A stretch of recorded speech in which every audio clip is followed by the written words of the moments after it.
Hey everyone, welcome back to the channel. I hope you are doing absolutely well. In today's video, I will show you exactly how to use the Flux charts price action indicator in TradingView in 2026. Now guys, if you are interested in the TradingView subscription, if you were looking for the TradingView premium subscription discounts, look no further because the Black Friday deal is here. You can check out the link of this particular deal in the description. In it, you will get up to 80% off plus 1 month additional. Only 2 days left. So if you are interested, you can just simply explore the offers and be sure that you hurry up.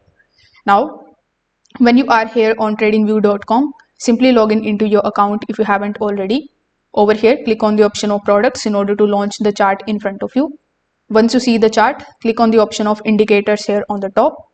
In this search bar, simply search for this particular indicator, which is called Flux Charts Price Action. Now, once you are able to find this particular indicator here, you just have to click on it. And as you can see, this particular indicator is in the community section and it has this logged icon. It simply means that this particular indicator is actually owned by someone else. And in order to access it, he should actually grant you the permission of the script. Only then you will be able to apply it on your chart.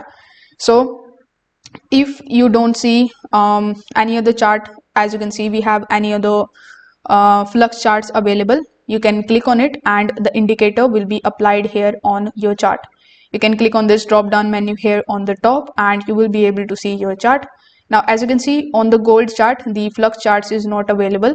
So I'm going to be just opening another chart here. So this way you will be able to use the flux chart price indicator in TradingView. If this video helped you out, make sure that you like this video and subscribe to the channel. Thanks for watching.